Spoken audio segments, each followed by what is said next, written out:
Hey, this is Justin with daytradethemarkets.com, and in this video I want to talk about a concept we call 2 out of 3 trading. It's a concept where you look at various pieces of market evidence and very simply, the more of these pieces of evidence that are in alignment, the more high probability a given situation is. And so to illustrate that, I want to go through today's E-mini S&P market. And I realize if you're looking at this, it might be a little confusing at first, but I'm going to break that down piece by piece. So that's the point of today's video. First things first, technicalities. I have to show a risk disclosure by law. Just basically says futures trading can be risky. Don't trade with your rent money. Make sure it's risk capital, and certainly get yourself educated before you jump into these waters. I would certainly agree with all of that. Now, before we get going here, let me talk about a mistake that traders tend to make. It's certainly a mistake that I made for years and years.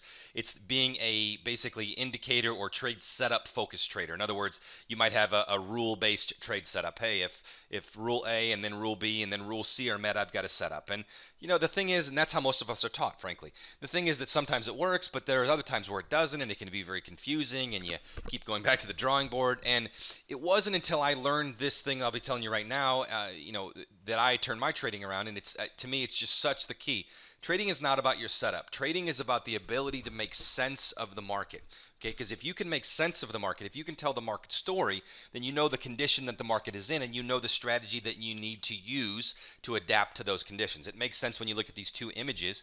Obviously, if you drive on the right like you would on the left, or like you could on the left, you're going to be in a lot of trouble. That makes intuitive sense when you're thinking about driving, but the same thing goes with the market. Different market conditions require different strategies. So if you try to always just take the trade setup because your rule is met, you're going to be in trouble. If you first and foremost make sense of the market, then you apply that a trade setup that fits that strategy. That's when you have an edge. To me, this is just such the key. So this idea here is what we call 2 out of 3. This is how we make sense of the story of the market. This is how I like to teach this. This is by no means the holy grail. It's not the magic bullet. It's simply a really good, solid way of making sense of the market, so you put yourself in situations where you have an edge. So these levels are, or these, like a 3-legged stool here. We're talking, I call it the now level or the box level. That's what's going on right now under the surface of the market. Okay.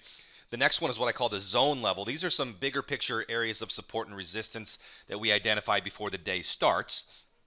And then the third is the big picture bias, okay? So if we take those 3, rungs of the stool, or 3 legs of the stool, and look at today's market, let's think this through. So here are the 3 pieces of evidence that I was talking about. And what, we want to do is we want to tell each of these stories individually, kind of independent of each other, and then we bring them back together and see if we can get 2 or 3 of these scenarios to match up. Because if we have 3 out of 3, we've got a really good kind of an ideal scenario. We want to find a way to jump on board a trade. If, let's say, we've got 2 of the 3 in conjunction, in confluence, then we've got a pretty good situation, and we probably want to find a way to get on board. If we just have, let's say, 1 of the 3 in line, then we either want to pass. Typically what I'll do is pass on a situation like that, or there are aggressive traders that like to take it with just 1 piece of evidence in alignment.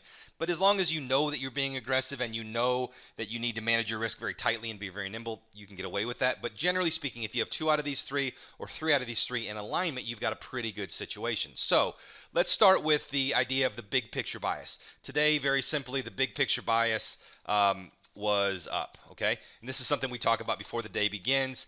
If the market would have accepted price down below, 64 quarter, 2464 quarter, that would have changed to up with caution. But for heading into the day, it's up. So all things equal, we would rather be on the long side. The next thing we want to talk about is, let's just talk about the box level evidence. That's what's going on right now. And to make a little bit better sense of that, let me just get rid of the zone level evidence here and take that off for a second, okay? These boxes are, what we look at to make sense of the day. Now, a selling box, all things equal, we would expect if the selling box forms that the high of the box would offer resistance. And then when we get to the low of the box, if sellers are strong, they should be able to get through that, okay?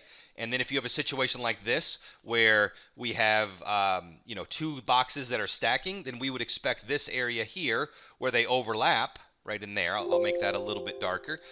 We would expect that area to offer resistance, okay? So all things equal, just on the box level, right here, it's looking like sellers are in control, and the overlapping area holds. Then we have another selling box that's formed right in here. Sellers are firmly in control. We have another selling box that's formed right here. We would expect when they touch the overlap, it would touch.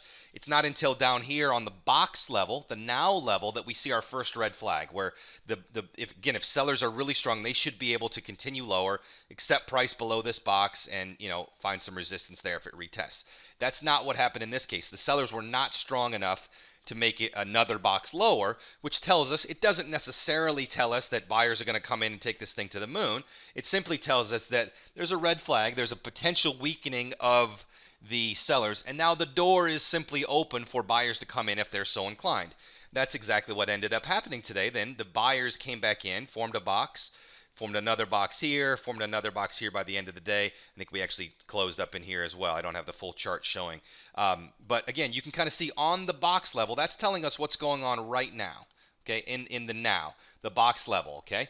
Now, so that's one story. Now, we see a box level, at least early in the day, where if you look at it, we have boxes are saying, hey, you want to be a seller. The big picture is saying, hey, you want to be a buyer. Okay, the big picture bias is up. That's saying conflict. That's not good. That's where the zone level comes into play. Okay, and again, our zone today heading into the day was 64 quarter and 73.75. So down here at 64 quarter, let me just draw a line in here at 64 quarter. I like to draw these as magenta based on the type of area that it was, and then 73 quarter, which is right here. I like to just make these a little bit easier to see here. I'll just draw a box in right there to this area and color that magenta as well. Okay, so this is our zone level, and if we're just looking at the market in terms of the zone level, what we have is that, again, so now forget the boxes for just a second. Okay, on the zone level, once we're above it to open, you'd expect some support here. You'd expect the market to move higher. However, and it did a bit, but when it couldn't and we get inside of this zone, now we would expect, if it retests the high of that zone, to find some resistance right in there. Once it does that, we would expect, generically speaking, all things equal, for it to go down to the low of the zone. Once we get to the low of the zone, we would expect some support. If we find support, like we did today, we would expect that it probably goes back up to the high of the box. If we didn't find support and sellers were strong enough to get through this zone, then we would expect it to come back up here and test and offer us some resistance in that dimension, okay? So again, think about this. And I know some people aren't following this, but hopefully you are. Think about this in terms of three separate stories, okay? And I want to talk about early in the day, especially because we were talking about this in our live session this morning, and we talked about a trade that I took at the time as well.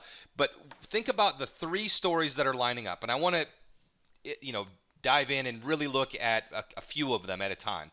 The first one would be right in this area, right in here, okay? And this is where I took a trade in our live session, but besides that, I just want to talk about the logic behind it, okay? On the big picture level, it's saying big picture's up. So if we're thinking about a short, that's probably not what we want, okay? So we have one of the three we don't have in line. But now let's talk about the box level evidence. What is that showing us? Well, again, here's a selling box. The high of that held. We have another selling box that formed. This area right here where these selling boxes overlap is what we call the overlap. That's an area that should offer us resistance, okay? So on the box level, it's saying, hey, we can be a seller right there if we want it to be. But that's just one piece. Now, what's the zone level? That's kind of the tiebreaker in this case. What's the zone level telling us? Well, the zone is, again, that's the pink box. Now that the sellers were strong enough to pierce and get inside of that zone that we talked about before the beginning of the day, if it were to go back up and test the high of that zone right in this area, we would expect resistance, okay? So right here, you have a situation where in this area, on the zone level, we'd say is be a seller. On the box level, it says you could be a seller. The big picture level says, you don't want to be a seller. But right there, you've got 2 out of 3. That means that it's a trade worth considering. Now, you have a situation here as well where we had what we call a deceleration there. We had some selling aggression that came in. So some other things came into play as well, but that's a good situation. Now, let me compare that to down here on the box level where we have this box right here. I'll make this a little bit bigger. We have that selling box. We have another selling box below that, okay? This is another place where selling boxes overlap, okay? So right in here, it would say, hey, this is a pretty good spot to be a seller just on the box level, okay? Now, what's the big picture level? The big picture is saying, well, bias is up, probably don't want to be a seller. So we wouldn't have it there. Now, what about the zone level? That's kind of our tiebreaker in this case. Well, the zone is saying, hey, if you sold it right here, you're selling right into an area, the low of this zone, that should be support. That's probably not the best idea. So selling it here, it can work out, but it's not as good as selling it here. Here we had both the zone, where we would expect resistance, and the box overlap, where we would expect resistance. Here we just have the box. We don't have the zone. It's in conflict with the zone right there, okay? So in this case, we don't have the zone. In this case, it says you just have box level evidence. It's 1 out of 3. Might not be as good of a scenario. I hope that makes sense. Okay. Now let me give you another scenario that we talked about today. Let's say that instead of being a seller right in here, okay, let's say you wanted to be a buyer right down in here. I know it sounds crazy on one sense because, gosh, look at our box evidence. The boxes are stacking lower, telling us, my goodness, there's a lot of selling in here. Why would you ever want to be a buyer right there? Okay, so we can say that if we're thinking about being a buyer right here, somewhere in this area, the box level evidence is saying, no way, don't do it. What about the big picture evidence? The big picture says, well, the bias is up. So that would say, okay, that's safe to be a buyer right there. But that's just one. What about the zone level evidence? What's that telling us? Well, the zone, again, now that we've reached the bottom of the zone, we would have a situation where the low of that zone we would expect to potentially hold, especially when we get a nice rejection like we got down in here. I didn't take this trade personally, but we had a couple people in our group, our live education session, that did take that because it has 2 of the 3 on board. We have both the big picture bias and the zone level evidence to be a buyer right there. Now you're going against the box level evidence, but you have the big picture and the zone coming together right here. Okay, so now the X factor is always risk, right? So if you're getting in somewhere in here, where a couple of our guys did, your risk can be like 3 or 4 ticks. You probably are wrong 50%, 60% of the time on a trade like this. It's an aggressive trade. You're probably wrong a little more than you're right, but you have enough evidence there to say, hey, you know what, relative to the risk, that's not a bad deal. Basically, hey, I'll probably lose 3 or 4 ticks 5, 6, 7 out of 10 times, but if I'm right, I probably caught the low of the day. And if that's your style, that's great. But again, you had 2 of these 3 things coming together. Okay, I hope that makes sense. Now, let me give you one more scenario. We talked about wanting to potentially be a seller over here early in the day. So you're saying, well, why wouldn't you want to be a seller right over here once again? And I suppose you could, but let's break it down once again at this point. What if we were going to be a seller right here? Okay, let me just look at this. Do we have our big picture bias going for us? Well, our big picture bias is up. So being a seller right there, we don't have that. What about our zone level evidence? Well, in this case, we're up at the top of the zone now. This should give us resistance. So being a seller right there on the zone level would make some sense. Okay, I hope that makes sense. So on the zone level, it says, yeah, be a seller. What about on the box level? Is the box telling us to be a seller? Not as much, right? Because if you look at what happened in the meantime, over here we had a selling box and then another selling box, and they overlapped. That's what the story was at that point. Since that time, more has developed. There's been more selling. Then we had the rejection of a selling box down here, which is a red flag. Then we had a buying box come in right here, which is telling us that's a little bit bullish. Here's another buying box. Now we're stacking buying boxes. That's telling us that on the box level, buyers are pretty strong. Here's another buying box that's coming in. So it's telling us, on the box level, probably not the greatest place to be a seller right here, okay? Whereas over here, it was. Hope that makes sense, right?